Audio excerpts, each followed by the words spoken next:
Have you ever thought about writing a book? Have you ever said to yourself that one day I will write a book?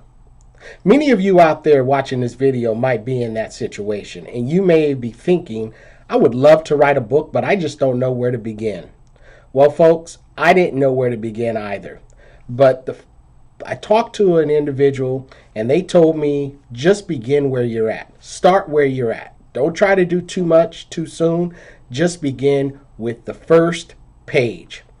So I began with the first page until eventually I had a complete manuscript completed. Now, once the manuscript was done, I had to get the foreword written. Now, I wanted to have a celebrity write the foreword. I mean, who wouldn't want to have a celebrity write the foreword? But the person that I wanted to write the foreword was someone that had inspired me and to write the book in the first place. Now, and this individual is Mr. Les Brown. He's a motivational speaker. If you don't know who he is, he's a legend in the industry. And many people pay him thousands and thousands of dollars just to come speak. And I wanted this gentleman to write a foreword to a book that I had written. So I found out that Mr. Brown was going to be in Los Angeles at one of his seminars. So of course, I attended the seminar. And when I attended the seminar, I noticed that I had my shot to come and talk with him. So I approached Mr. Brown and said, Sir, my name is Chante Earl, Mr. Persistent, the Unstoppable, and it would be my honor if you would write the foreword to my book. Now, the lesson that I learned there was, you got to ask for what you want. And I had to ask with confidence. So I was prepared. That's the first step in anything that you do. You must be prepared. So Mr. Brown looked at me and he said, hey, you know what? I haven't read the book. I can't do that. I said, no problem, sir. I've got a copy of my manuscript right here with me. And I pulled it out my bag and handed it to him. You see, I was always taught, folks, that proper preparation prevents poor performance. So because I was prepared, I was able to hand him the manuscript. Now, in sales, a lot of us sometimes go into presentations unprepared. And guess what happens? We get shut down immediately. But when we prepare properly, we're able to have more confidence in the delivering of our presentation. Well, the next step in getting that foreword written by Mr. Brown was this. I had to wait patiently. That's the second P.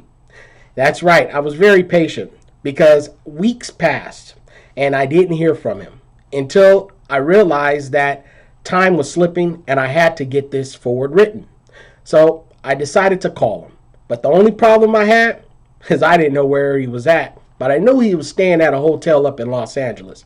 So one evening around 9 a.m., I decided to pick up the telephone, my heart beating, nervous tension, and I began to contact hotels in Los Angeles. Believe me, folks, I did this. And guess what happened? The first hotel that I called, it went something like this. Hi, ma'am, may I speak to Mr. Les Brown, please? Mr. Brown is not in this hotel. Thank you. Click. The second time I picked up the phone, I made a call. Hi, may I speak with Mr. Brown, please?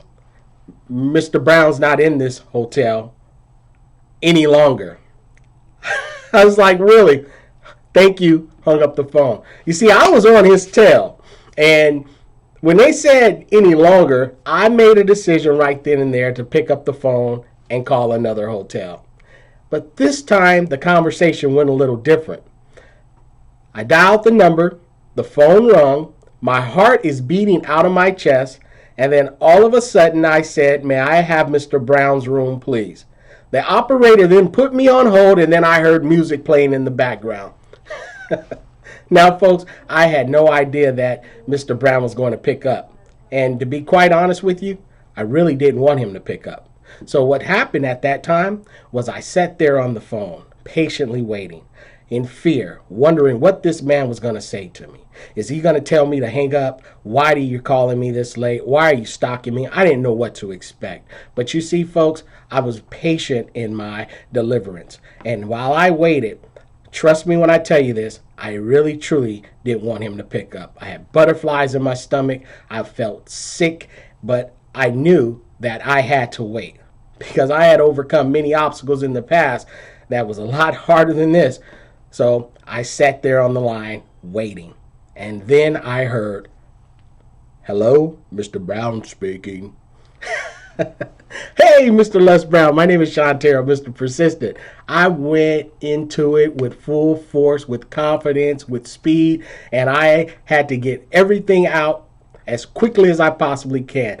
And I tell you, folks, I was on a mission. I said, "Mr. Brown, this is Chante Earl. I left you a copy of my manuscript, and I was wondering if you had a chance to read it."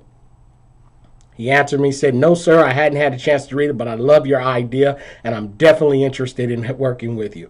I said, "Sir, well, listen, please don't take my persistence as being disrespectful, but my editor is telling me that we really need to get this copy because we need to get the book completed." He said, "I'll get back with you. I'm very interested. I'll take a look at it, and I'll get back with you." I said, "Sir, when can I expect it?" You see, being in sales, you're taught to close and to ask for what you want. And you're also taught to ask 5 times minimum before you get, a yes. And sometimes you're going to hear no, no, no, no, no. But that 5th time, you might hear a yes. So I was very, very consistent and persistent in that process. So anyway, at that time, Mr. Brown said, "I understand. I'm just like you. Thank you for calling. I'll get back with you as quickly as I can." And we hung up the phone. Ladies and gentlemen, how I felt was so excited. I felt that a weight was lifted off of me because I actually made an attempt to call an individual that I had no idea that I would reach.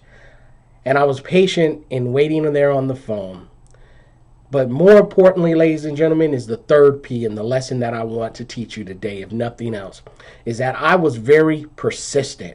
You see, I didn't give up. I kept calling. And in life, we have to be very persistent in order to get what we want. If you're in sales, you have to be consistent and persistent in order to get what you want. Folks, I hung up the phone and I had a victory. Even if I didn't get him to write the foreword for me for the book, I still had a victory because I made a decision to do something and I did it. And I want to encourage you out there, if you're watching this video, you've got to make a decision. You've got to be very, very patient, and you've got to be persistent. And know this, that without preparation, your attempts to get what you want will probably fail. Be prepared, have patience, and most of all, be very persistent. Well, the beauty of this story is I did get Mr. Les Brown to write the foreword to the book because 2 weeks later, I got this in the mail, an actual foreword written by Mr. Les Brown. And the foreword is amazing, and I will cherish that experience for the rest of my life. Because now I have a published book and I have a celebrity who wrote the foreword. I tell you, it is an amazing thing when you put your mind to something, ladies and gentlemen. There's absolutely nothing in this life that you cannot accomplish without dedication, persistence, patience, and preparation. I hope you learned something today. If you did, please leave a comment. Please share this video with someone. My name is Chante Earl, a real estate agent, a professional who loves helping individuals just like yourself. Stay motivated and inspired, but most importantly, I hope that this video moves and pushes you forward in going after your dreams. Thank you so much for your time. Talk to you soon. Take care.